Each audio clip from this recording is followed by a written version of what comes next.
flow. Time to open up another door. See my past in the rear view, but I'm still here. Hi everyone, my name is Alex Gomez and you're listening to my podcast Evolve. My goal is to help those that feel stuck in life, causing depression and lack of motivation. I'll be interviewing individuals with accomplishments and on the road to success. With these conversations, I hope you may find the words that will inspire you to go after what makes you happy. Today, my special guest is a cancer survivor, runway model, bodybuilder, personal trainer, cannabis advocate, but most importantly, an awesome father. And he goes by the name of Vega. What's up, y'all? Another day of life, we're all blessed. Let's get it. And how I start my mornings. Good morning, Fit Fam and cannabis community. Another day of life, we're all blessed. Let's get it. There we go, man. I love it. Where'd that come from? Honestly, bro, every day of life is blessed. You know, every day that you wake up, every breath that we take, you have to count the smallest things in life. And that alone, just waking up, is a blessing alone. So I always try to remind myself daily, and I always try to preach that daily as well. Yeah, I feel it every day, every morning when I'm consistent on it. Yes, you are. And there's days that I might be in a rush, and say if I don't like say it in the morning right off the back, I'll do it like in the afternoon or midday. Yeah. Just make sure to get it in. Yeah, but that's the saying. It's funny too, because I'll run into people at the gym or just out and about, and they're like, another day of life, bro. That's tight. Yeah. And where were you raised and born? Raised and born here in Salinas, California, and then lived in the Santa Cruz Mountains, obviously for medical cultivation purposes at that time, and then lived throughout the coast and made my way back. Had plenty of chances at a young age to move out of state, but it was always just kind of traveling out of state, just to get out for a bit, whether it was nightlife, partying, because in my earlier 20s I was raging hard. I was definitely known for the party, nightlife, Vega, the Guido back then. The Guido. Yeah, before the Jersey Shore. Before the Jersey Shore, I was rocking the Rhinestone Ed Hardy shirts. But yeah, man, those are always obviously very, very good times at a young age. Your body's able to accept it better. You know, you're able to party hard and your body could keep going. But obviously we all reach a certain age where it's time to grow up and we have our epiphany moments. And then you can still have some fun from time to time. Right. But it's more in balance now if we do that, you know? And speaking of young age, take me back to when you were 10 and almost kidnapped.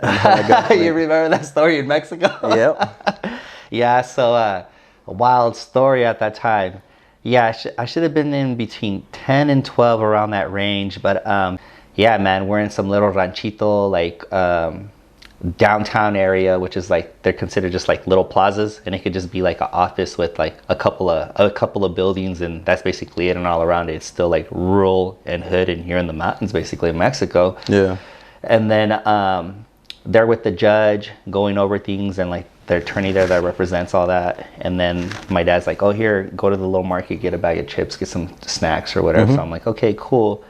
And I'm on my way to get snacks or whatever. And then I'm getting the snacks, and then there's like, over there, the judiciales, they drive in like little trucks, right? Like say like a little Ford S10 truck or whatever. And there was like 8 dudes in the back. And they had like their M16s and all that. And they're just in regular clothes too. Like only like 2 of them had like a hat on that said they were policemen or whatever. Yeah. And right off the back, man, I actually caught them eyeballing me on the way in, and they were kind of going opposite direction. And then when I'm coming out, I just remember turning back, and they like flipped it. And it's like right off the back, they knew that I was an out-of-towner. They knew that there was out-of-towners in town. And Mexico sketch like that, man. They know you're not from there. And they just started I just heard the truck like driving quicker and quicker and faster, closer to me. And they finally got close to me, and they're like jammed me up, basically. You know, I'm a little kid. I'm getting jammed up by like 8 grown men, you know, in a truck with M16s. It scared the shit out of me. You know, I've never been in a situation like that. And they were just like, ¿De dónde eres? Where you from? And not like, where you from as a gang member, but like, where the fuck you from? You know, like they knew I wasn't from that state, you know, and they knew I was American. And then I said something like, oh, I'm here with my parents and this and that. And they're like, no, you're going to come with us. And I just said like, what? I just looked at them and I bolted, bro. And I bolted into the plaza, and there's multiple offices that I just remember going into one office, but there's a lot of doors, right? So I'm literally booking it. These fools stop, and all 8 of them jump out. So they're chasing me, bro. And I'm like running for my life, going from door to door. And like I hid in one of the offices, and like it was like a movie. Like they're literally like, I just hear door slamming, and I'm like, all I have to do is just get to that middle one, because that's where the office is at, and they had the door closed. And I ran in there, and the judge is like right here, like where I'm at. My parents are sitting the opposite side, and there's the desk, and they're going over paperwork. And I just go in there and slam the door, like breathing heavy, and they're like, what the hell's going on? And before I could talk, they open the doors, and they're in there with their like straps. And then the judge roasted them, you know, because I mean, they're under his payroll, you know, but they're like, what are you guys doing? And they're like, oh, they like played it off. Oh, well, we're just looking for him. We're making sure he's okay. And then he gave it to him, man. He just said, get the F out of here, you know. He was like, this is family. He was basically letting them know they fucked up. You know, and they got to get out of there. So he roasted them and he left. And then like, you know, I was pretty much crying, bro. I was in tears. And my mom was like, what the hell? Like, we didn't come over here for this, and like this and that. And then I just kind of like, he was like, are you okay? And I'm like, no, I'm not okay. Like, what the hell was that all about? Yeah, you know, like, you I'm almost scared. died. Yeah, I was like, what the hell happened? And then after that, like my dad's like, well, what was that about? And then he's like, well, he was open about it in front of me. He's like, well, they were probably gonna kidnap him and ransom, basically. And they're like, just stay close now, you know. But now they know that I told them your family, so they're not gonna mess with any of you guys. So it was almost like checking in, right? Like what we're going through in these streets nowadays, like with the rappers and all, like, you didn't check in.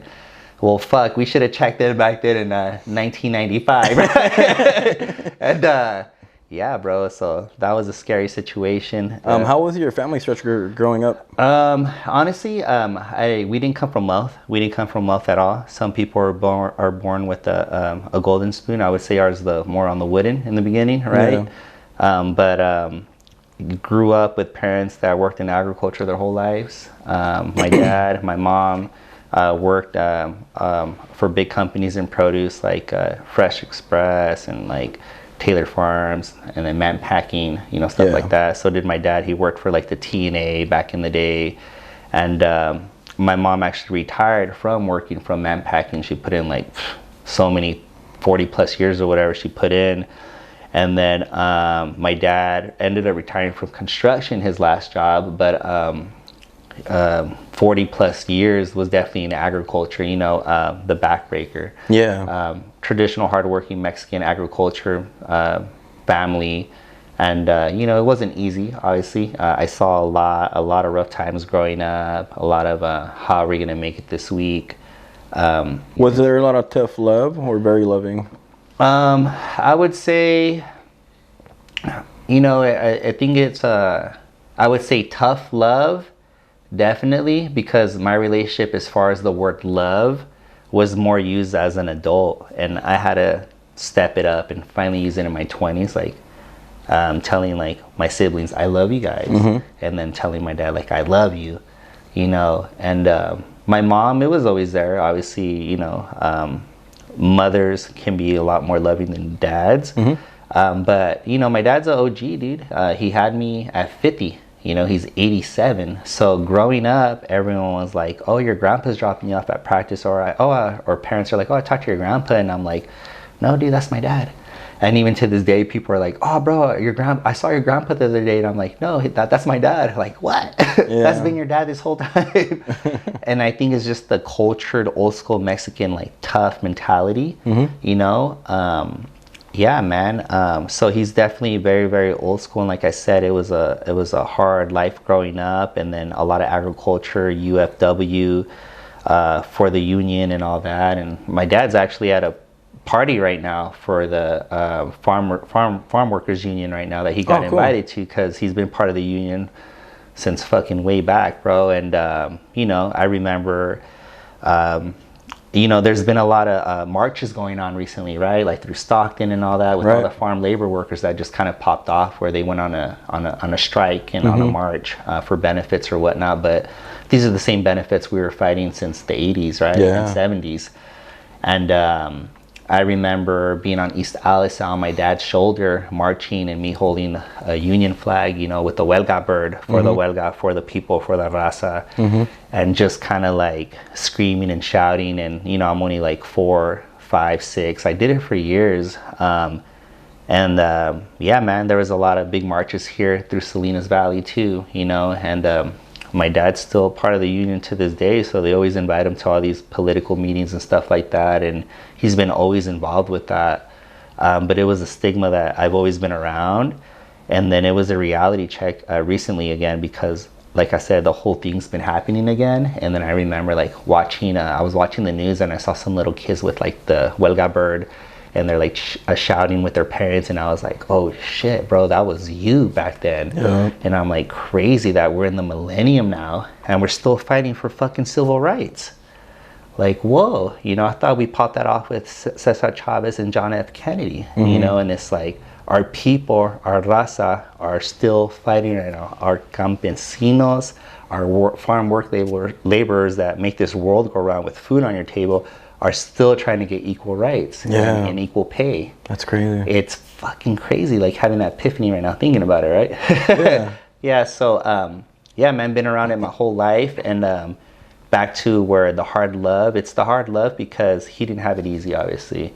And I mean, I'm talking about my dad having those 37 years with them just here in the US, but and then he had his whole other life behind him where I didn't exist, right? I mean, you have your last son at 50, there's a lot of other years prior to that. Yeah. Right? Yeah, so man, he's been through a lot of shit. You could say different eras, different world wars, you know, different types of stuff going on in the world. So where do you get your work ethic from? Other than being Hispanic and getting it from the roots, right? I've always kind of been a hustler, Alex. I've always wanted to get things, obviously because of the growing up upbringing that I had. My parents had it very, very tough. I had it very tough at a younger age. I was always driven to want better things that my parents couldn't afford, so I had to go out and hustle and get it on my own. I was that kid buying barrels of Mexican candy from the swamp meet and selling it to the homies for 50 cents a tamarindo stick, you know, or like I would go to TJ with my family and I would smuggle back cohetes and fireworks and more candy, and I would hustle those, you know. So I was always driven like that. But even people see me, like my brother's friends, they're like, bro, I remember when we would see you at the park collecting cans. And I was always like, I wanted to go get it, right? And the whole reason was like I knew my parents couldn't afford to give me the things that I wanted to get. So I became very independent on my own at a very young age. And those that know me, they already know what time it was in high school. You know, I was not your average high school kid back then.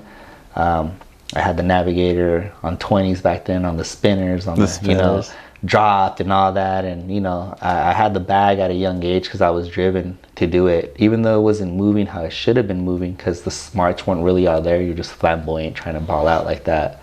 Now, obviously, it's a whole, you're grown up, you're conservative.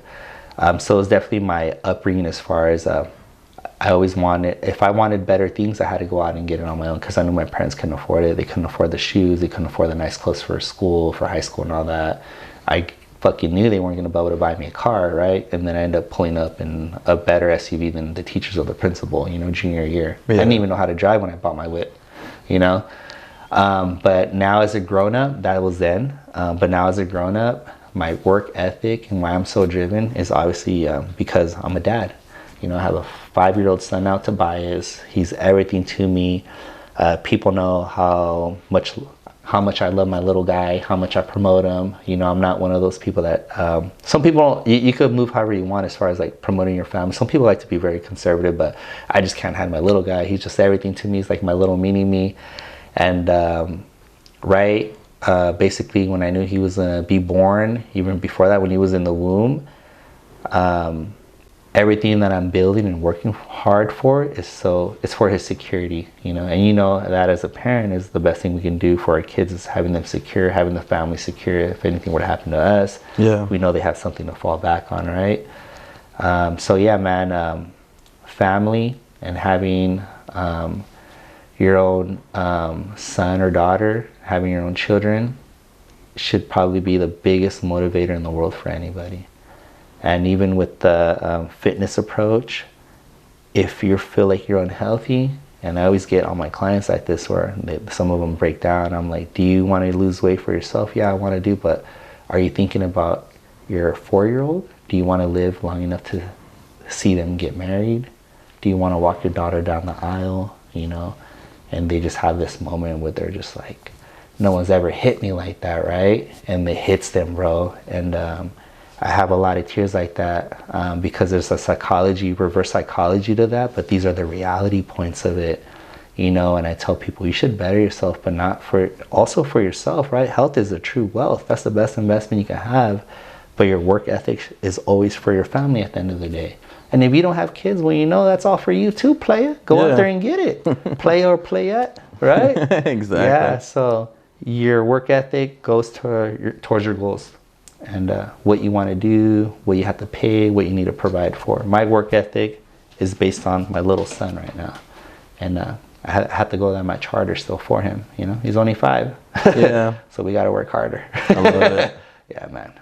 And then you lost your grandma in 2013, Amaya, right? Yeah, Amoy. Yeah, man. Yeah, I was very, very close to her. You know, Amoy was a mom to me, and she died from cancer, unfortunately. You know, we've kind of been with that stigma around us, the whole cancer thing. And then, with her, it was like that was my second mom. It's not that I was a bad kid when I was growing up. I just had a lot of energy, right? Yeah. I had a lot of energy, but it was like good energy, but it was too much energy for my mom. So my mom would be like, "You're fucking hyper, bro. Like, we're gonna send you to your grandma for the summer." And then she didn't live that far from us. She also lived on the west side, so it was just down the street. This was like in the 90s before she moved to the east side, the other half of like my teen life. So growing up, I did have her right there on the west side for some years, and she would just send me to her to live with for the summer. And then she took care of me. And then when it would get chaotic with my older brother at home, brotherly love, I would just have a safe house to like run to, or they would say go with her. But you know, my grandma fed me a lot. She took care of me. I would put on a little. I was always I was a little skinny kid growing up, but I would always eat good there. You know, you always had tortillas on the comal. You always had quesadillas. You had frijoles. You had sopa de fidel. You know, you had kicks.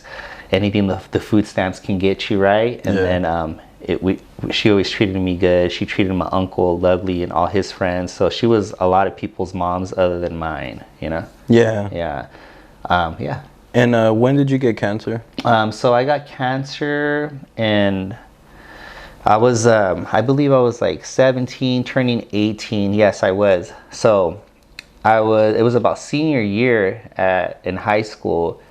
And then that's when we noticed something was off from a tumor. You know, that was a pretty big tumor on my lower abdominal. And then we went and got the CAT scan and all that and got blood work. And it was more of an emergency at that point because it was kind of too late. Like cancer spreads, right? So I would say it was in 2002. It was from 2000. I would say I would have my toughest battles with illness when it came to cancer from 2002 to 2005 or 6, around there. So it was those years of battling off and on. And so that's why I'm a big advocate as far as this will evolve as far as it into where we're going next with the cannabis, right? And how special it is. But back to suffering and going through cancer. I lost a couple of summers. I was bedridden. We have amazing medical staff here in the Salinas Valley. So they did what they could here. And then I got sent to, I had my primary doctor here with Dr. Melanesa. I'm sure he's still around. And then I got sent to Mount Zion at UCSF Children's Hospital, because I was in the transition of being an adult, right, from 17 to 18. Yeah. But basically, if you're under 21 and you're battling something, you're still considered like a child. So they were sending me still to Mount Zion at UCSF. And we're so advanced now with our, even back then, we were starting to take off in advancements with medical tech and all that, and you know, new ways of doing procedures. and they were able to do like things microscopically, basically, as far as like being able to like get in there with small incisions and sticking machines in there to take out tumors and whatever, monitoring different things. So I've had multiple surgeries. I think combined my body's been open for about, combined might have been like 18 hours or something, because I've had 3 surgeries. And yeah, bro, it's definitely something. Is why I preach another day like we are blessed, because I know how it is to actually feel like you're not gonna make it. Yeah. And be on that lifeline of like, you know, you start to really feel like okay, you know, I've had my moments where I'm at Mount Zion and I'm looking outside and I'm like, holy shit, like just a few months ago I'm over here doing house parties, going to raves in San Francisco at a young age, because I was already like raging out at a very young age before I got sick. And I'm like, now I'm in Mount Zion looking outside at the window and thinking like, what's next, you know, what's gonna happen? And you start having these moments where you're like, you know, I've had my moments where I'm like, I'm gonna say my last goodbyes to my family, you know, and I have to write them down just because like you don't know what's gonna happen. But you know, God is great. Our bodies are resilient. I was able to basically recover from everything. But the thing that kind of set me back too mostly was from one of my surgeries. I basically had tumor removal on my right lower pelvic, lymph nodes removed to monitor my body right here, and another surgery on the right pec with more lymph node stuff, I believe. And basically, when you're going through surgery and you're post recovery, you're in so much pain. So you have the IV with the morphine in there, right? And basically, my surgeries weren't small; they were pretty serious, and there were cancer involved. So it was like the only thing you can do to fight off the pain is mask it. So you have a button where you're just like, oh, whoa, I can't handle this pain. You morphine as you please. You morphine as you please. So I'm a 17-year-old. And using synthetic heroin basically to mask my pain. Right. So I'm like waking up and I'm like, hell no, go back to sleep. Wake up, hell no, go back to sleep. You're using it as you please, right? For the pain. But and then you definitely become immune to it. So my thing that messed me up really bad was that I was in there for some time and I had access to the morphine. So when I had gotten released back to Salinas to recover at home, when they had released me, what happened? I was at home basically post cancer surgery, post recovery, but basically I was a heroin addict without my heroin because I didn't have it as I please. So the thing that almost killed me basically the second time around was that I didn't have my medicine. Yeah. And I was having withdrawals. I only weighed like 95 pounds. I was like shriveled up. I was all patched up. That's when I think that was probably the most scariest part, was having the you know, that's when I felt like I was dying, because I really was, because the recovery was horrible, not being in the hospital, because you don't have your drugs and you don't have the medical probably attention that you really need. And I was at home just I couldn't even swallow water without throwing it out. So I was depreciating very, very fast. And within my 48th hour, like the second or third day, I just remember like my family went in there and my sister's like, whoa. And then like everyone was tripping out. And then I just told them, this ain't good, guys. Like we got to take him to the emergency room. They agreed, like, we need to take this dude. He looks like he's gonna die, like skeleton status, right? Inside out, the way I was looking. So they rushed me to the emergency room like late too, because it wasn't good. And I just remember being with the lights like this and trying to hold me up for the x-rays, and they said I collapsed. And then next thing I know, I wake up the next morning and I'm like waking up, and who's next to me? Amoy, my grandma, always with me. And then she was like praying over me. She saw me, she just said, oh, mijo tienes color, which means, oh honey, you have color on your cheek, you're rosy now. And because they had IVs. So I think obviously you have the drugs that are going to help you out, because it's almost unimaginable to go through some pain like that, right?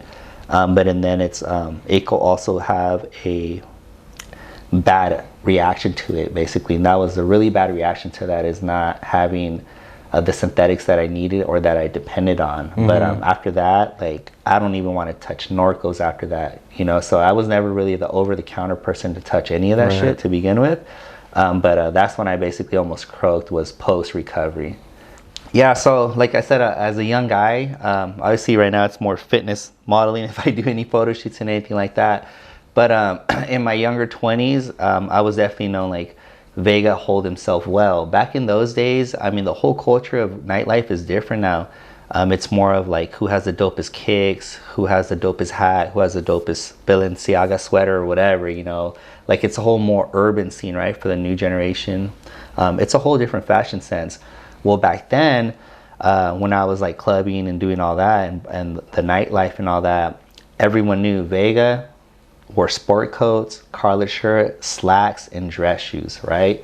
So I always had a sense for fashion at that time, even at a young age. It was always more of like, I just always wanted to be a businessman. You know, I always looked up to like business people, and I had some older homies balling at that time in real estate when real estate was good, and they were the guys, you know, in the nice sport coats, the nice whips. And then I always looked up to that. So even though I was super young, I always held myself well. And one time I'm on Craigslist, and then I'm like, this is like, oh, let me search modeling or whatever. Because I already had gotten hit up by like photographers that I knew, like, oh, we should shoot someday. And it would just be for fun, you know, nothing serious. And then I saw some links, and it was funny how it took off, because honestly I did one show, but it was one of the biggest ones I ever kind of did, and then it kind of put me on the spotlight to get private shows and private runways and all that throughout the Bay Area and SoCal. And basically everyone knows Car Week here, right? Throughout Monterey County Car Week. Well, it was for the Concours d'Elegance, and they needed a male model to model for the Carmel shops for Tommy Bahama. It was like Wilson's Leather, and it was like Tommy Hilfiger, and it was just basically random stuff, random big brands that the boutique had and that was showcasing. And these guys were very, very wealthy at that time. They had multiple boutiques or whatever. So I ended up sending some headshots, not taking it serious, like, oh, let's just do it for fun, like there's nothing to lose, right, basically, you know. So I sent them my stats, and then basically some headshots, a full profile, and that was it. Next thing I know, I checked my email, and it's like I got feedback. They're like, hey, we like your look, we're interested, when can you come out here to get measured? And it's going to give you, it's a paid gig. You're going to get basically $1,000 ticket for free for the Concours d'Elegance, and you're going to have all access to Car Week. And I'm like, damn, that's an expensive ass week right there. And I've always wanted to go to Car Week as a younger guy, but I'm always like, each party and event's like $800 to $1,000 to go to. So I was like, hell yeah, I'll take it. Wind up going. I'm very confident. I've always been confident. So I'm like, it was me, one other male model, an experienced model who actually worked for Ford Modeling. This guy was older than me. I think I was only like 21, around there, 20, 21. And this guy was like an older stud already, like 24, 25, a couple more years older than me, but this guy was pretty well known. He was in campaigns already and all that. So he kind of like was like, oh, you know, he was being cool, kind of gassing me up. He's like, you know, just have fun out there, this and that. And then I'm just like, wow, this is a big runway. So it's me, him, and 30 girls. So I'm like, I couldn't be any more happier at that time as a young guy, right? And then like we're in the back room, everyone's dressing in front of me, butt naked, and I'm just seeing a lot at a young age. And I'm like, yeah, I like this lifestyle. Like, this is where it's at. How am I getting paid for this, you know? And then the crowd, it was just kind of like, it wasn't like a small crowd, bro. It's funny because those pictures are still on my IG. Like if you go down, and the crowd was like probably a couple thousand people. Yeah. So it was a big show, and it was just like, just go out there, go walk front center, hold a pose, hold your composure, all the way to the right, all the way to the left, hold it, come back to the middle, hold it, wave at the crowd, come back. And there was like 8 outfits I had to do. So it was fun. It was boom, boom, boom, boom. We got it all done. I was kind of nervous. Obviously, I was nervous the first, second time, but after that, I was just like, just go with it, bro. Yeah. Like, people were like, I could hear the crowd like chanting for me. Not only that though, but I was like the only Hispanic doing it too. Damn. So it felt good because you would see like some Colombian people in the crowd, some Mexicans that were like rich with the Ferraris there, and they were like, oh yeah, there's a Mexican guy in there. You know, they're like, yeah. And I was like, hell yeah. And next thing I know, the show's over. Everyone's like, wow, you guys did a great job. I'm having fun. We're going to after parties. I'm chilling with the CEO of Lamborghini at the time. people from Ferrari, you know, Pagani, Rolls Royce, and it was just like, wow, bro, like you're in this and you're a young dude and there's a lot of bosses here, and it was just like, hell yeah, fools that own private jets and all this shit. And the next thing you know, I'm at the after party right there on the golf course, and people are coming up to me, you know, introducing themselves, and there were scouts out there. Yeah. There was a good amount of scouts, because it ended up being that show was a lot bigger than I thought, especially for the women's side. The women brands that they were doing, it was like Burberry, Louis Vuitton, Gucci. It was high-end stuff, but I didn't know the women's like was that high-end, you know. So I was like, god damn. So ended up me being in contact with these agents, and it locked me in for a good couple years. And I was traveling a lot doing that, and going to a lot of private events, and I was just rolling the dice and having fun with it. And I always blame it on my height, because there was many opportunities that came from overseas, right? And then but overseas, to go to Europe and all that, you have to be guaranteed like 6'1", 6'2". And the way runways work, they're still all flush, like everyone's the same height, if you kind of notice that. And I'm always like blaming it on my genetics, like I wasn't tall enough to go overseas. But I did a damn good job. And you know, to talk about overseas, one day my boy is overseas, he's in Europe somewhere, and he sends me a picture of it. And he's like, bro, I'm over here putting on a suit in this random, like, because I had done some campaigns for some different types of like wedding bridal suits, and I did bridal shoots. I even done some Bali stuff, you know, like Indian film, because I had that look. I've done different concepts. I did some Asian stuff too.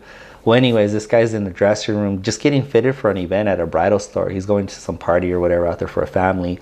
And he's like, bro, Vega, I'm in the dressing room, bro. I'm over here butt naked putting on my shit. He's all, I put on my pants and sit down, and I look up, and he's all, guess who I see? I'm all, who? He's all, I see you, bro. right in front of me in the damn dressing room. And he sends me the picture, and I remember that because that was for Georgie Pajani or something like that. How'd that feel? And it was awesome, bro, because, you know, like, I was like, damn, dog, I guess you did make it on the other side of the world, basically. And I was like, I was excited. I was stoked. I couldn't believe it.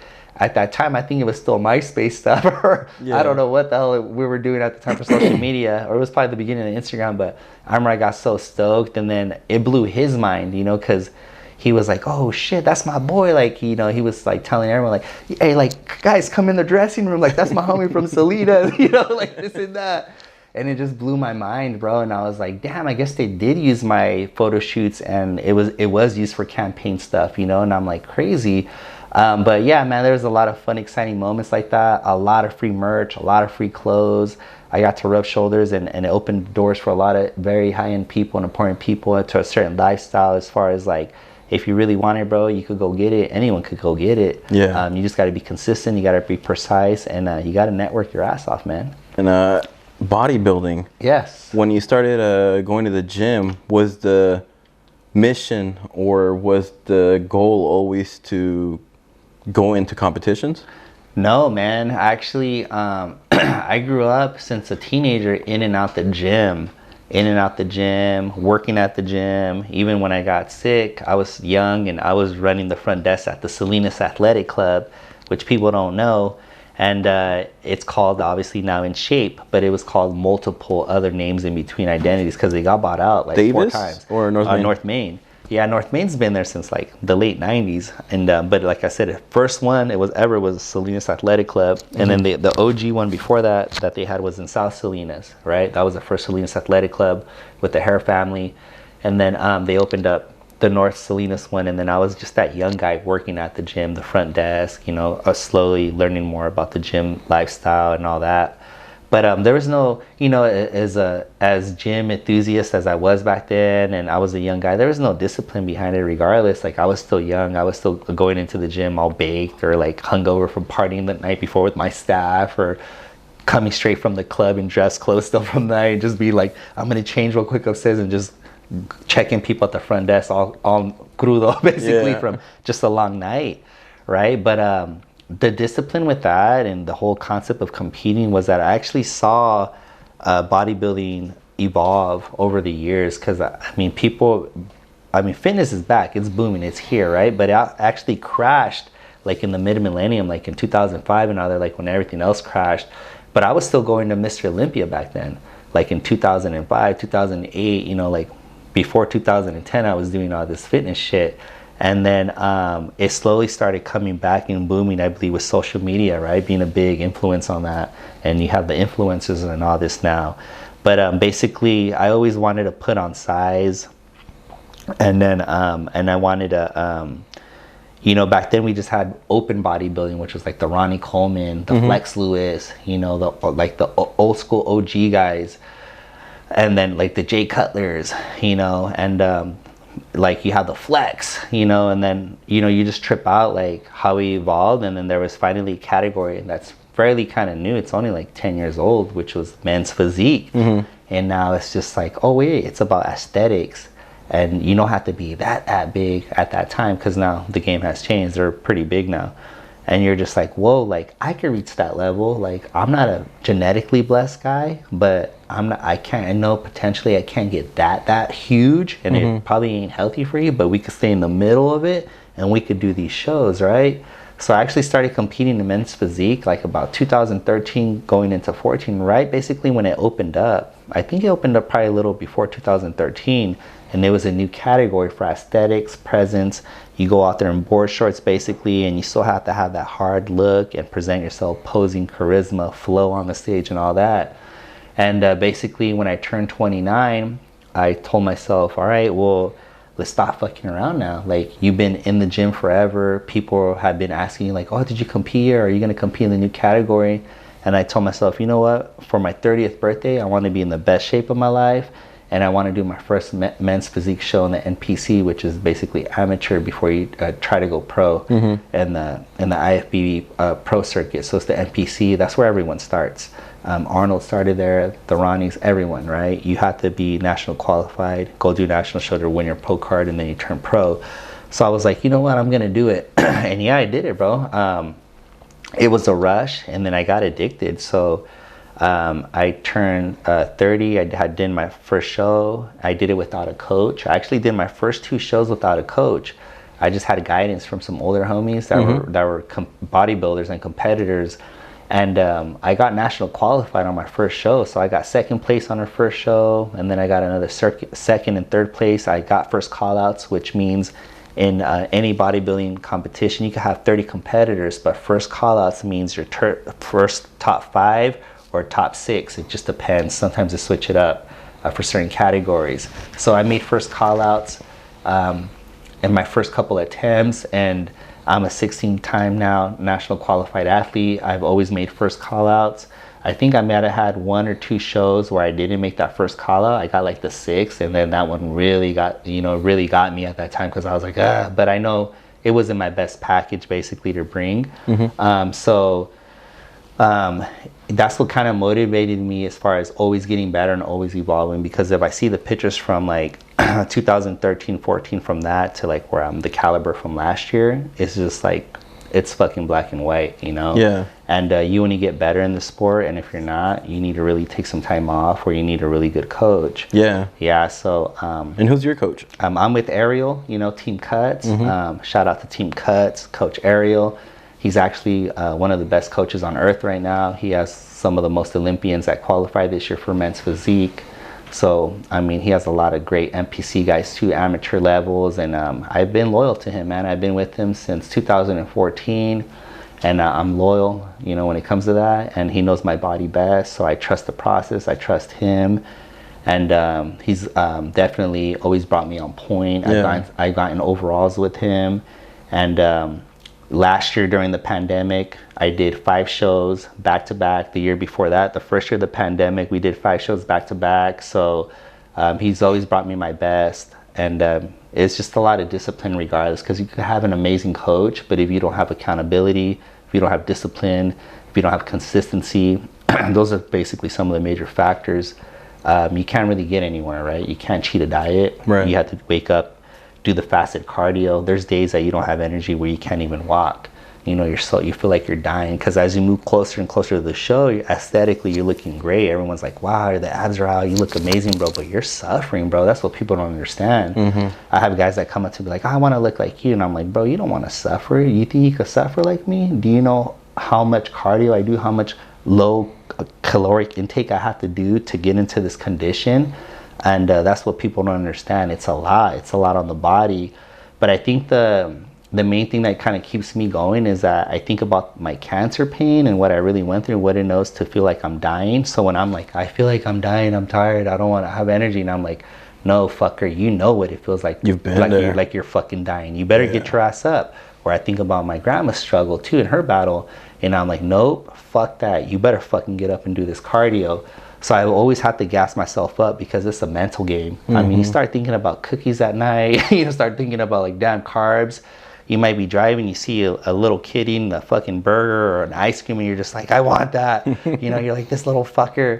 But that's more in the first stages of competing. It gets easier as you evolve, obviously. My mental demons, I control them now. The last 4 years definitely controlled. The first 2 are horrible because you're still fighting those demons and your brain's still not really clicked and disciplined yet. It takes time to get that to that level. That's why I tell everybody, they do their first show and I'm kind of like, yeah, it's his first show, it's all good, like you finished the journey, congrats. Even though everyone wants to compete now and they want to do it as a bucket thing, I'm like, take it serious, man. Like I took it serious, and I wasn't 100%, but I definitely I felt like I was dying. I knew what it felt to suffer right on my first prep, and you should feel like that, and you shouldn't cheat something that you're putting so much time into. You should have respect for the judges that are judging you, because these are the judges that seen some of the best physiques in the world. You should have respect for your friends, for your family, for your own self. You're telling people to go watch you. They have to pay to go watch you. You don't want to disappoint, man. And there's a lot of people that think they're on point. You might look on point by yourself, man, in front of the mirror or checking in with your coach. You step on stage, you got 30 motherfuckers that all look crazy. It's a reality check, bro, because I've done some tough shows, and I'm kind of like, oh shit, and I'm in the pump-up room, and then you see dudes that it's their first shows, and they're fucking nervous, bro. They're like, and I've always been the nice dude backstage, bro. That's what I'm known for. I'm a big supporter when I'm not competing. I'm a big supporter of competitors that I don't even fucking know. But I know what they're going through. I know what journey they're going through. I know they're putting in the work, and I'm always sending them messages. I'm always encouraging them. And when I see the guys backstage, nervous as fuck, like just looking around, I go up to them like, hey man, relax, bro. The hard work's done. You look great. It's time to have fun. And they're just like, oh, thanks, bro. I thought no one would talk to me. You know, they're just nervous. But it's like you're stepping on stage in front of the lights, in front of a big crowd, you know, and judges, and it's just to critique you.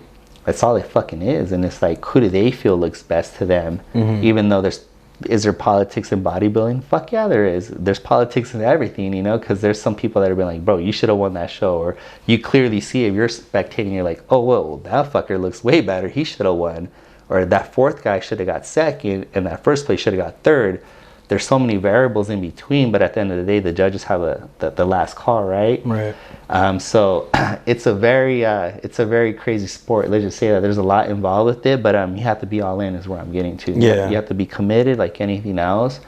And I encourage people to get a coach. Those that know me also know that I'm a diet coach myself. I have some athletes that have done an amazing job. I like to work with competitors. I have MMA fighters. I have jiu-jitsu fighters that I do the diets for, that make weight for the competitions.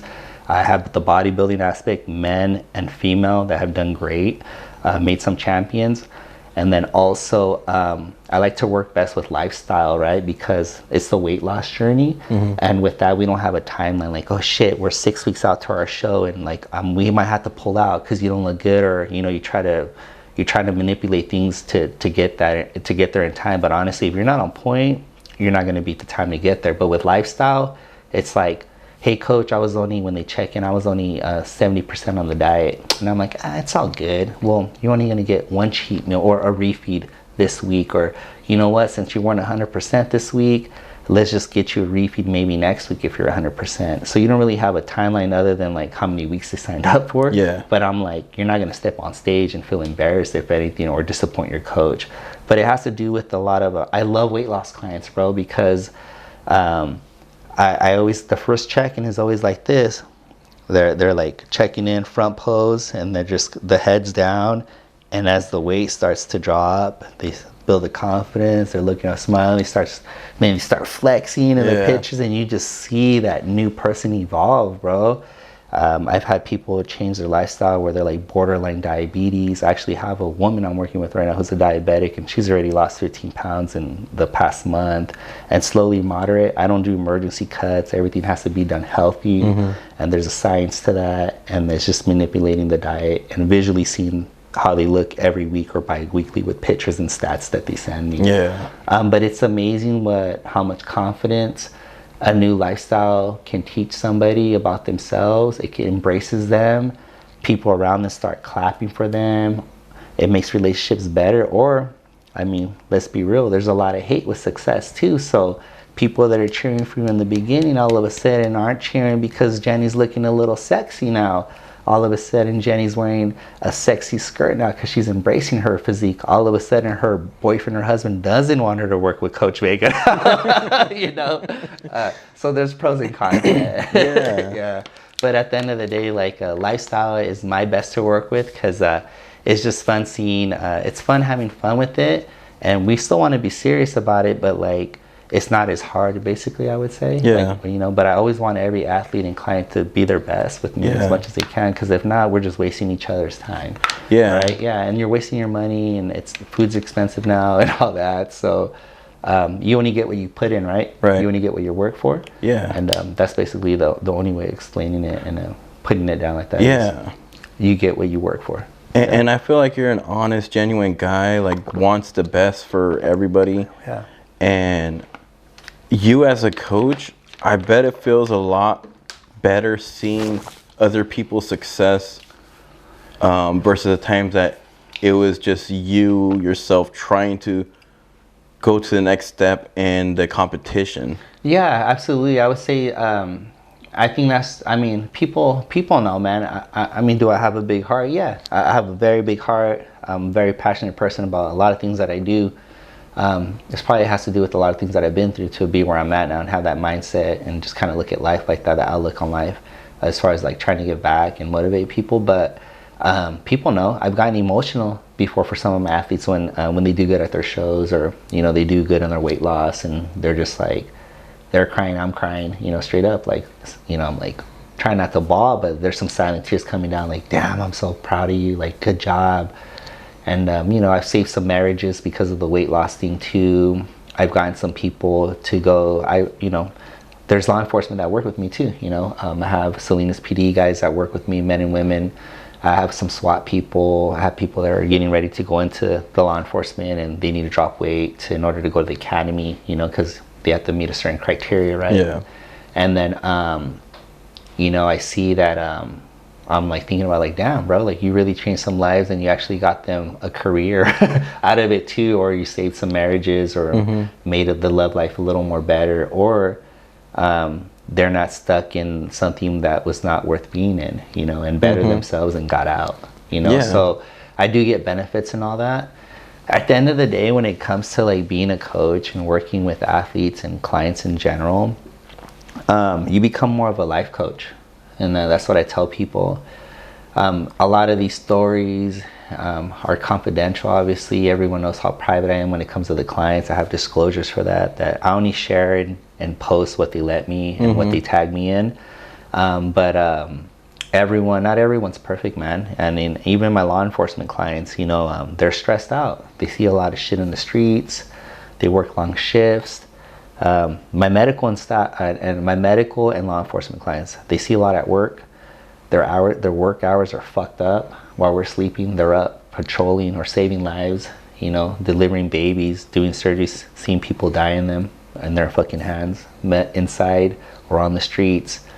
And then they have to go home and be parents or be normal people, try to be normal, right? And then they still are trying to do a diet and live a lifestyle in order to like keep them positive and keep them cleansed, because you can imagine how much a stress reliever is just being in the gym. And then I put those type of people, and I put those type of people as an example, and it's like, hold up, my man was over here chasing a DUI person or a convict or whatever, and then like someone's over here in the medical field saving someone's life, and then they're going home with it.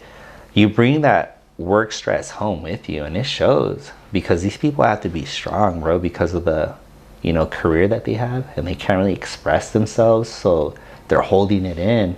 And then I hear it all, as the coach, and I'm like, hold up, what's going on? Open up to me.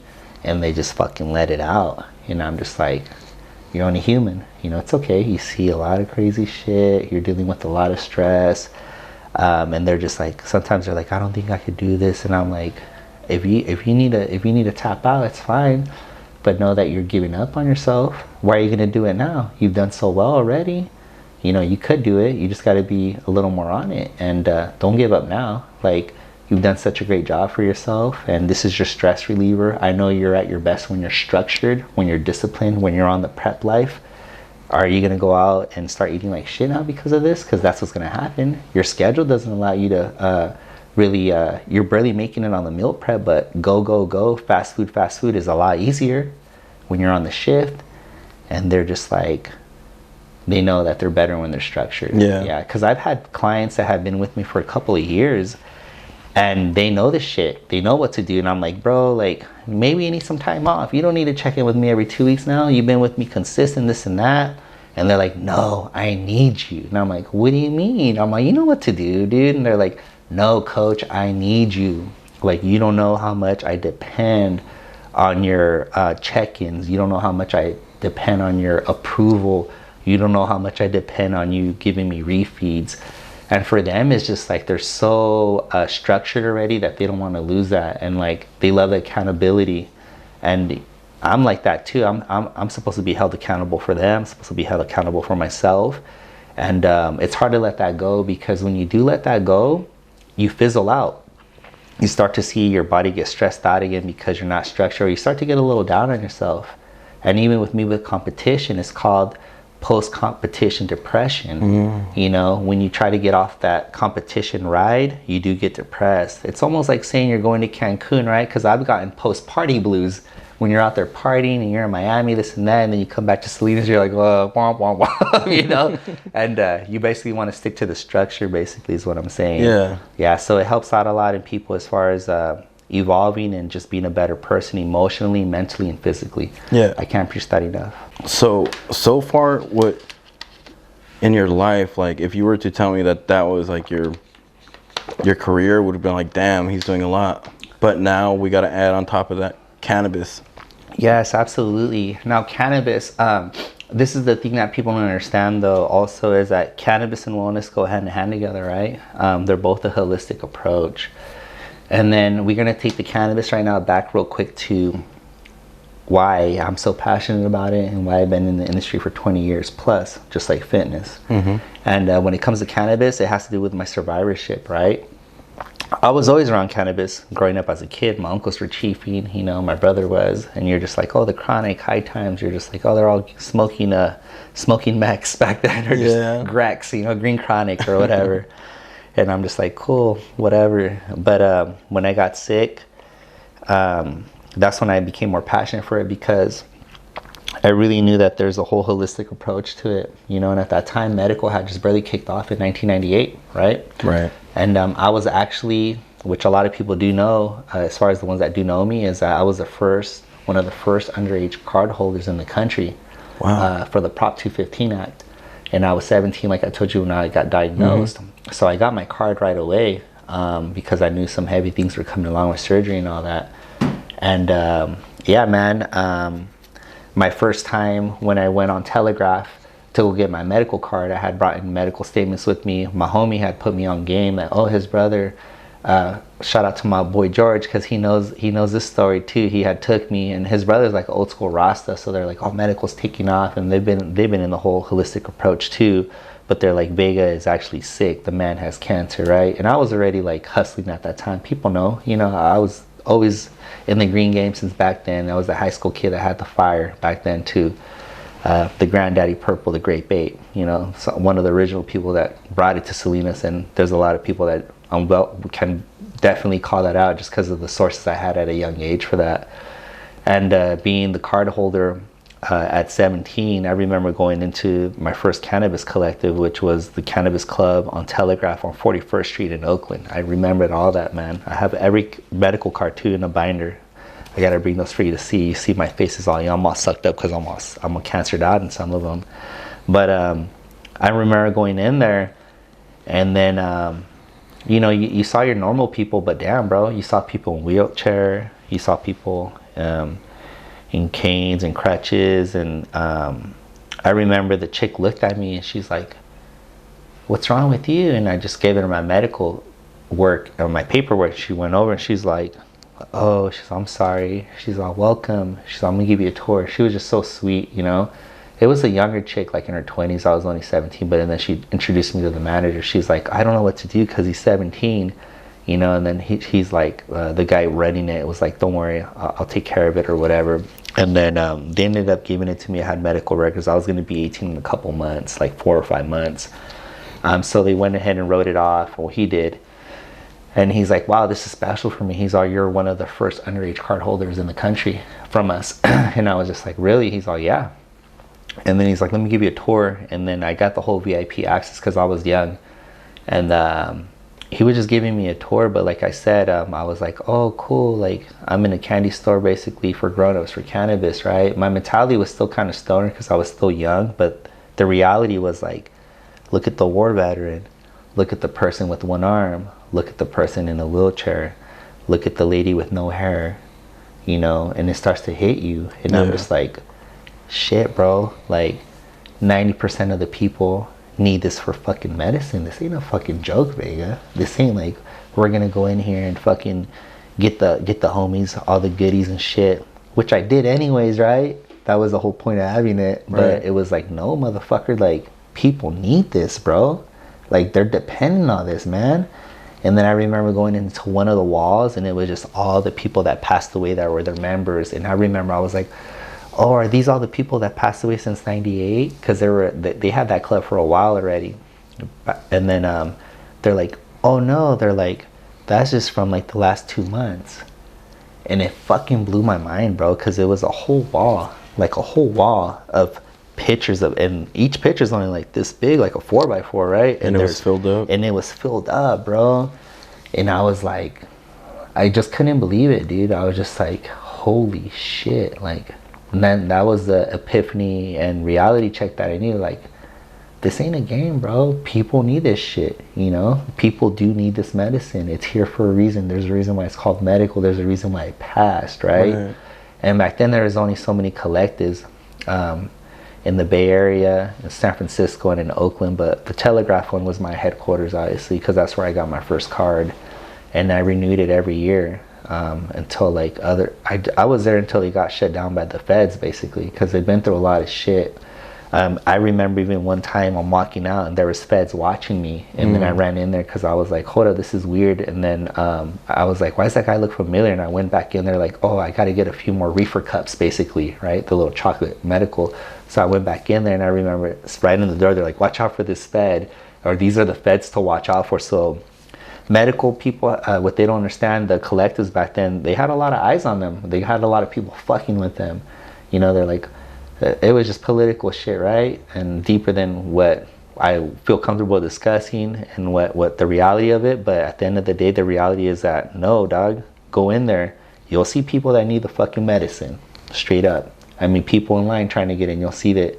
So I think that's what opened my whole new horizon as far as the medical approach, why people need it, why it's a holistic healing, why there's so many benefits from it, me getting educated more on genetics, terpene profiles, the benefits of all the different cannabinoids in the plant, why it's so special. And back then, we weren't as advanced as we are now, bro. Nothing was really getting tested back then. We didn't have parts per billion testing, and you know about the testing, the requirements, right, that we had to, that are mandated by the state and the Cannabis Bureau. And things were way different back then, but where I'm getting to is that it was a reality check for me because I was sick, and now I wasn't the stoner that wanted to get high at the house party. I was the fucking medical patient that needed the fucking flower and the medical candies or whatever. And I think the other thing that kind of really back to Amoy, my grandma, like I said, she passed away with us at her house, actually, all the way till cancer got the best of her. And her last moments of life, after all these years of calling us stoners and catching her son smoking and all that, she finally opened up to lollipops, bro, to cannabis lollipops. And I remember seeing her eat her first lollipop. She didn't finish it all, but I remember she was already basically bedridden, you know, dying. And she was just, it was hitting her. And I remember that whole last couple months, she didn't smile for anything, but I remember just watching TV and she was zoning out and she started laughing to herself and chuckling.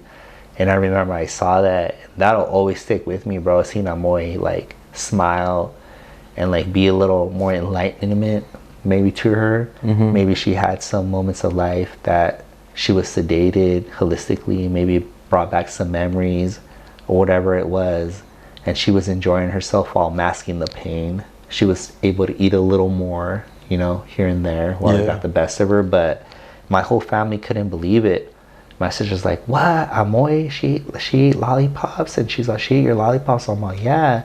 And she's like, you need to keep getting them for her. And I was like, yeah, you're right. So I basically kept getting her medical lollipops until the day she passed. But it was like, wow, you're talking about an old school Mexican woman who's always like, marihuana's this, marihuana's that. It's like reefer madness, you know, the way they saw it. But and then it's like, you're in your deathbed, you'll fucking try anything, bro, right? And the best thing to try is holistic and take a holistic approach from a plant matter and an extract. And it was nice to see that, bro. So it was like it brought a lot of joy to my heart. Like, damn, bro, like you introduced her something that she was always against, but you know, it kind of helped her out in a sense. Because one day when I caught her chuckling, I'm all, what are you thinking about? She kind of just went off that when she was younger, like years ago, like certain things, she was reading up certain little stories, and I was like, you know, you never would have heard those little stories if she wasn't sedated and she wasn't cannabis infused, if it wasn't for me getting all those lollipops, you know. And I'm not saying like I didn't make the lollipops, obviously. Back then it was just random vendors taking them. They weren't even tested for milligrams, so who knows how strong it really was, bro. They're pretty strong, obviously. I remember they'd put you on your ass, but yeah, man, I was able to kind of ease and mask a little pain and show her a holistic approach. And then me, myself, and my heart believe like, or see that it just didn't even work for you back then. It works for millions of people, and now it works for someone in your family, right? Yeah, man. And when did you start growing yourself? So back to the cultivation. So we had the whole medical route about it and the whole upbringing. Well, cultivation for me, myself, started basically in like 2010, maybe 2009, and I was still protected by the Prop 215.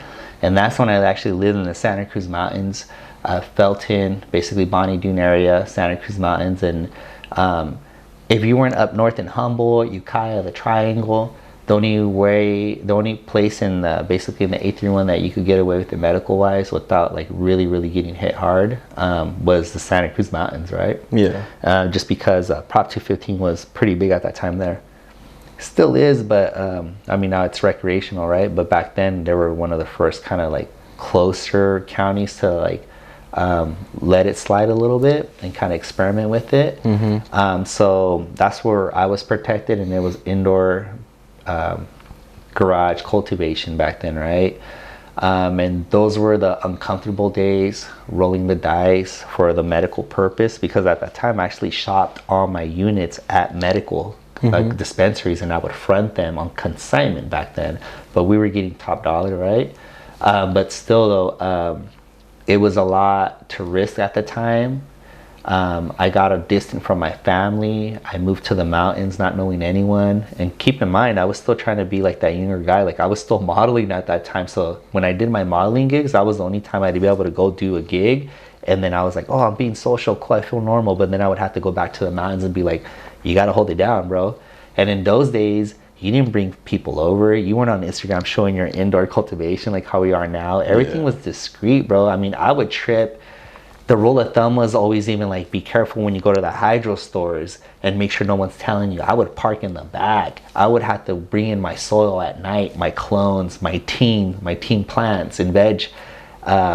We would have to do all that discreet without the neighbors knowing what the hell's going on. Because even though you're in a legal county, it doesn't mean that a neighbor won't drop a dime on you. Or back then we didn't know we were going to get raided through PG&E because of the, you know, I always paid my bills. I was never anybody that stole energy or anything like that, because back then you would see the people that would get popped for stealing energy, and they would get popped, like federally popped.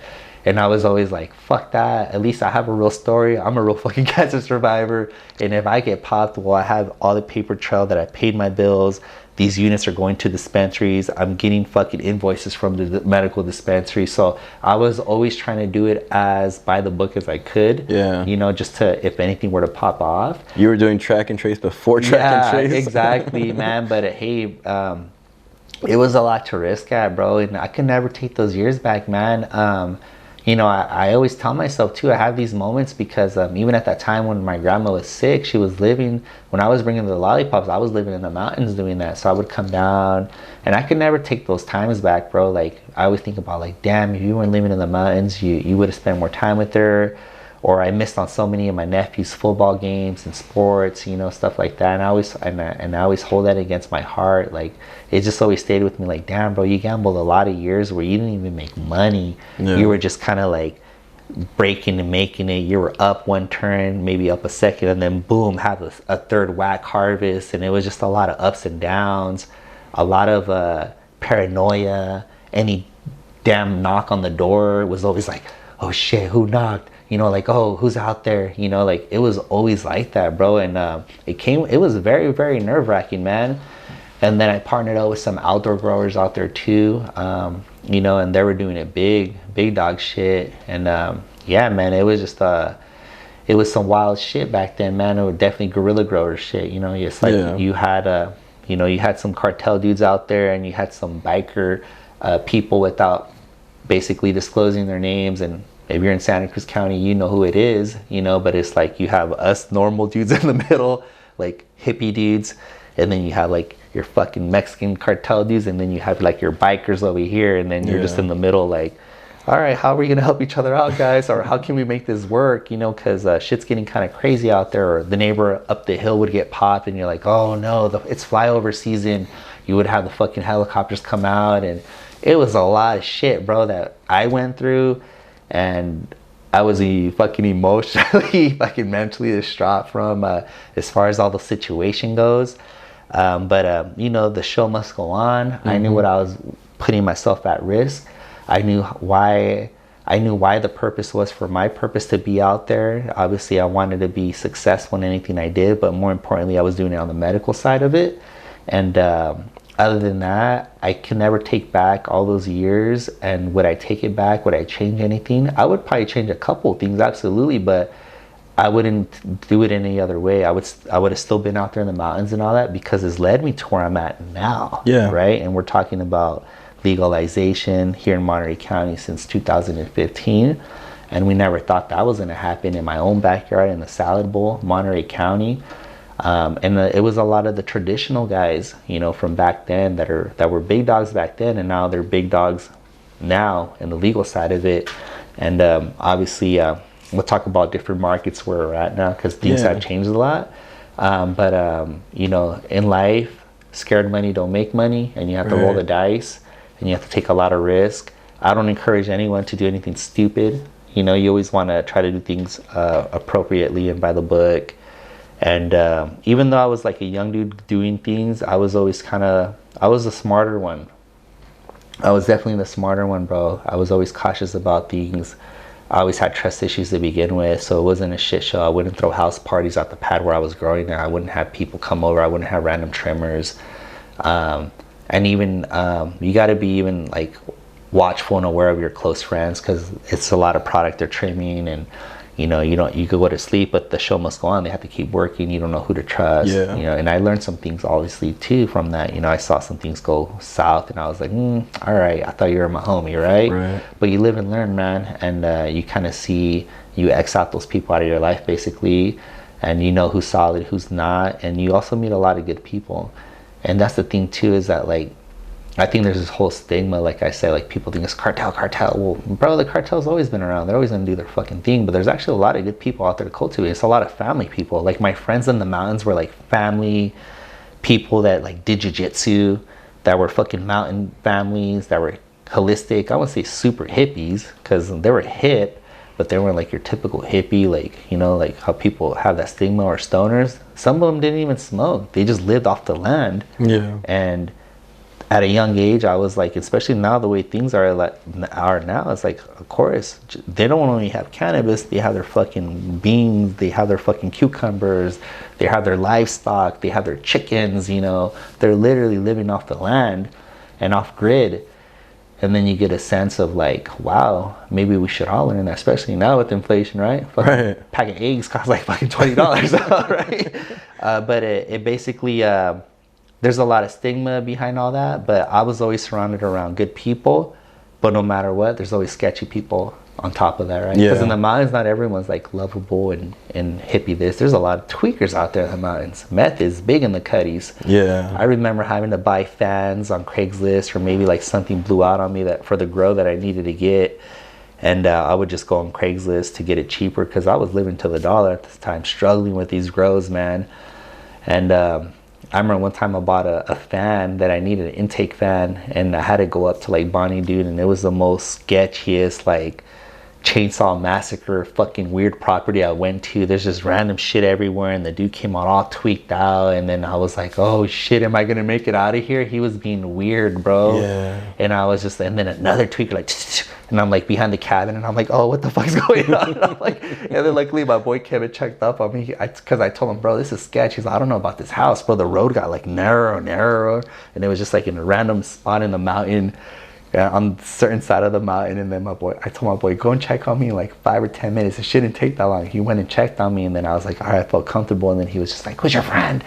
And I'm like, oh, well, he just came to check on me. And I was like, do you like the fan? He's like, yeah, I like it. We're like, here's your money, we're out. Yeah. But it got weird, bro. He's like scratching himself, you know. Yeah, so there's a lot of weird shit that goes on in the mountains, right? So there's tweakers, and then also wildlife. Yeah. Wildlife is crazy, bro. Like, what kind of wildlife did you come across? Man, there's all kinds of shit out there. There's like mountain lions, right? But what we get into is like, we had like these old school legend raccoons, right? People are like, oh, there's raccoons. Oh, a little raccoon or whatever. No, dog. They had this one called like the Papa legend. And I tell this story, and it's funny, bro, because my boy Mike Buddha was there when it went down. My boy Robs has seen this motherfucker with me too. Well, there's a legendary raccoon, and bro, one time, this ain't your average raccoon, dog. Like, this is fucking, this is some other shit, dog. So one time, this is like, you know, those mountains are known for Bigfoot and all that, right? Well, this is probably like a spring off, or I don't know what the fuck it is. Well, one time we heard the garbage cans going crazy, and we're like, we got scared, bro. We're like, what the fuck? Because it was literally like banging, and we're like, bro, that shit's full of garbage. That's a human doing it. So my boy's like, I'm gonna get the bat and all this shit. I'll get the strap, you know? And we go out there, and fucking, bro, I remember we just turned the corner, and then we put the light on it. This fucking raccoon, dog, I swear to God, it was on top of the garbage can, and it straight up stood up.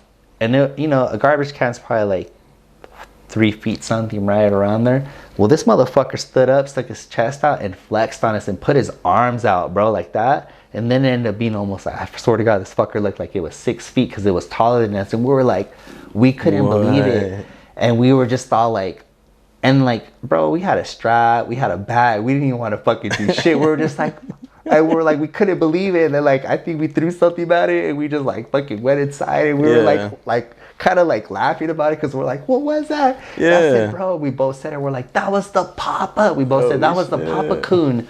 And the Papa Coon was a legend out there that they're like, oh, it's a rare sighting. If you see it, it's more like a blessing, because not that many people see it. And it's like the grandpa of his offspring, and they're all big fucking raccoons out there, bro. They're like 3 feet literally when they stand up. They probably look like a pit bull, dog, but like standing up, you know, they're more agile. They could jump. They'll fuck you up, bro. That's fucking nuts. Yeah. So I was like, that was the craziest shit I ever seen. Was I could guarantee I saw offspring of the Papa, or maybe it was the Papa. But they say, I described it to my boy from Boulder Creek, and he's like, nah, bro, the Papa, they say, is like 4 feet something. And they're like, that's not on the garbage can, that's standing from the ground. And I was like, bro, imagine you see a raccoon that, like, they're long, right? They don't walk standing up, but they do stand up. Yeah. And I'm like, a 4-foot raccoon that probably weighs like 120 pounds, like, that's crazy. Yeah, no, fuck that, Yeah, bro. and you gotta remember, like, this is Sasquatch territory. Like I said, like, there's a Sasquatch museum out there. And I was just like, bro, there's all kinds of shit that goes down out there, right? But not on some stoner shit too, but you're out there living in the mountains, bro. Did we see some shit in the sky? And I'm not high, bro. Like, telling you this shit. I'm not medicated right now. We seen a couple interesting things, bro. What'd you see? We seen a couple. They weren't shooting stars. Let's just say that. They're definitely UFO type of fucking action going on. And I'm very big in that. I've always been into sightings and all those shows since way back. I still watch as much as I can. But I mean, obviously we're living in an era now where the government finally said, yeah, it's fucking real. We can't hide it no more. If our own jets are fucking getting fucked with, people are, I mean, they're fucking out there, right? Extraterrestrial life. But yeah, bro, we saw a couple UFOs different times, just random, clear sky, beautiful sky. When you're living out there, it's beautiful redwood trees, 1,000-year-old trees plus, and the stars are out, clear skies. But we literally seen a couple things zigzag, fly, get low, definitely a disc type of things, and then some of them just a glowing light that was just kind of like. How far or how close? Well, we were pretty up there on a peak, bro, so it didn't seem that high from us. If I could measure by feet, it'd probably be no less than like maybe 1,000 feet up high, or maybe less, bro. Who knows? 1,000. I wouldn't know fucking feet, but it was very. When you're out there in the mountains and you're in different peaks of different mountains, they're a lot closer than the average person would see, like a plane, basically. Because even when planes would fly over, they'd be like, "Oh, it's not that high." You know, like when a plane's kind of going down. Yeah. It was kind of like at that level when it's starting to peak down, but it's not going down. It's literally just like, hovering. Yeah, it's just hovering, doing weird shit, and we're just like, what the fuck? And it was always interesting to see random shit like that. We probably saw like 4 of those out there in the 5 years that I was out there. So that was the most interesting thing. And other than that was the fucking Papa Raccoon. Yeah. But back to living out there in the mountains, it'll humble you. You have to have patience living out there. It gives you a lot of discipline. You get to learn about yourself a lot. And I've always been like I'm someone that could flock on my own, right? Even going to raves and parties or whatever and clubs, I could just like, where's Vega? And like, don't trip. He's fucking mingling, doing his thing. And out there, I had to be one with respecting nature, respecting basically anything around you, and basically really humbling down, because it got lonely at times, but it taught me a lot as far as like, you could be anywhere in the world probably by yourself, bro. Like, you'll be okay. Even though some of the I had a fucking nice ass house out there. It wasn't your average mountain house. It was pretty set up.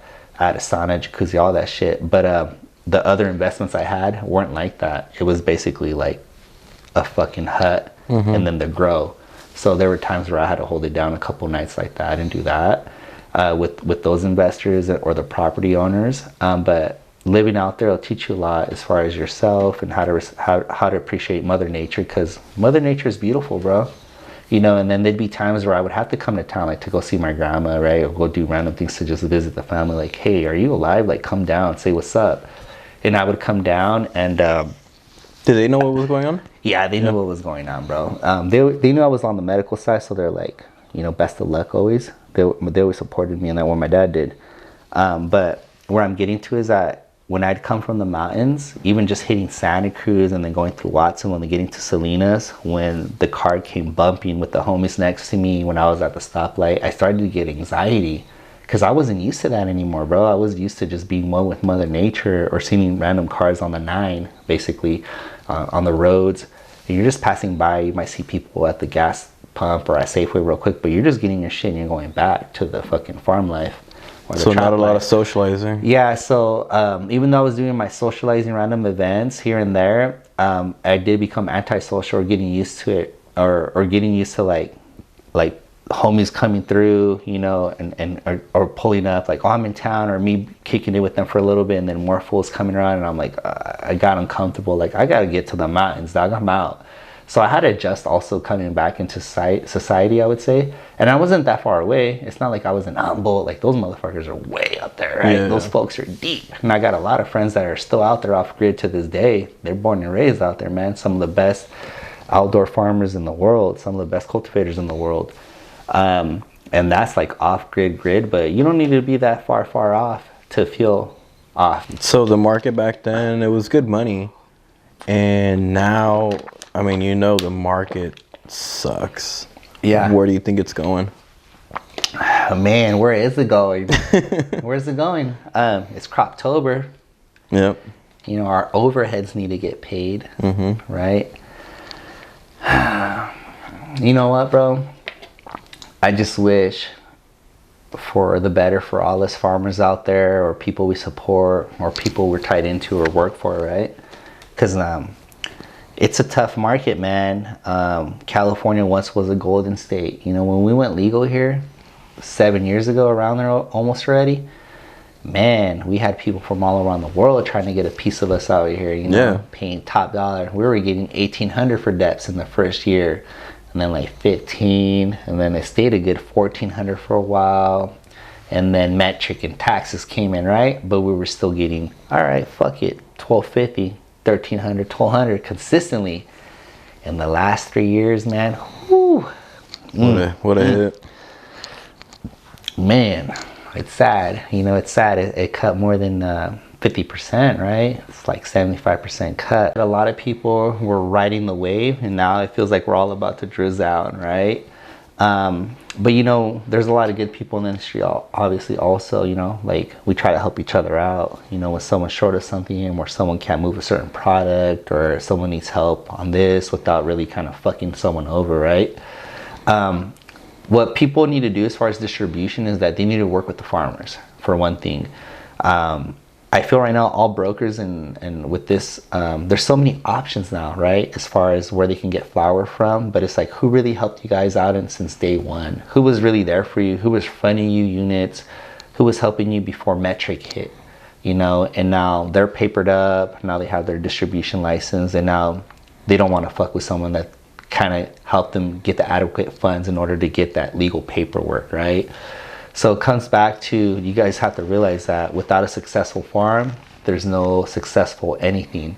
You always need the farmer to be successful. So you shouldn't gouge your farmers if you're a distributor. If they're asking you for a certain price point, which is with the current market, you should respect that. You shouldn't try to like, oh, you can't help the homie out, or oh, you can't do it for this much. Like, if they're asking you for a certain price point, brother, like, trust me, that's what they need in order to cover their overhead. No one's making any money right now. You know that. Yeah. It's either you're covering the overhead, or you're barely covering your overhead, you're barely getting your bills paid, you're barely covering your workers, or you're still taking losses monthly right now. And that's just the way it is with our current market. Like I said, the prices have slashed 75%. You're talking about $1,200 a pound back even 2 years ago, when that was already getting kind of low, to our pounds are going for 400 right now. Yeah. 300 up north. Yeah. You know, 200 even up north. We're in Croptober. Yeah. Damn, it's going to be make it and break it this month. So we've had many big discussions with some heavy hitters in the industry as far as how's everyone going to survive this next couple months ahead. You already seen how many properties are up for sale or for lease in our area. Yeah. You know, and at one point it was like, how can I squeeze in some space, bro? I need like just an acre. Let me know. We got money. We'll pay $1 on top extra. Vega, connect this dot for us. And it's like, damn, I'm out of dots to connect, bro. It's all tapped out. Now it's like, who wants my space, guys? Come save this property over there, right? And it's sad, bro. We're seeing a lot of good people, you know, go downhill. A lot of good cultivators. A lot of people are moving out of state. You know, I've had many opportunities to go out of state, Oklahoma, go connect some dots out there, and I just choose the Golden State to be where I'm at. This is where, you know, everyone's at. You know, my family and friends. So I don't feel like I need to move. I just feel like I need to survive this, which we'll survive it. We'll take it one day at a time and just try to help each other out, man, like any other business that we've done, right? Right, exactly. So I'm sure the combination of bodybuilding, growing cannabis has taught you a lot about discipline and knowing what you can and can't control. Right. But what do you struggle with day to day? I think day-to-day struggling is being not being so hard on myself. I fight my own mental demons. I'm not perfect. No one's perfect, right? I battle myself daily. There's a lot of shit that goes on in my life too that I hold in. People see the happy Vega, the positive Vega on Instagram. I hear everyone else's stuff. I try to be positive for them, try to keep my head up. But there's a lot of personal shit that I deal with too. Yeah. So my outlook on life right now is, just trying to remain positive and know that I've been through some shit. And I would just always try to use that as an influence on me. But you know what, Alex? Like, we're only human, and we all have a certain point where, we want to tap out too. And I've been there plenty of times, man. Even current events have gotten me down, and, you don't have energy to do so, but I have to be held accountable, even myself, or my clients, my people, my clients, as far as both businesses. And I still have quotas to meet or to try to meet. And, with this rough market, it's still rough, man. But people were so dependable on me to like bring funds to their farms and close big deals. And when Vega shows up, he doesn't show up to just kick it. He shows up because that's the bag with him, and he has a deal coming our way. And now it's like, that's not consistent right now, right? Like how it should be.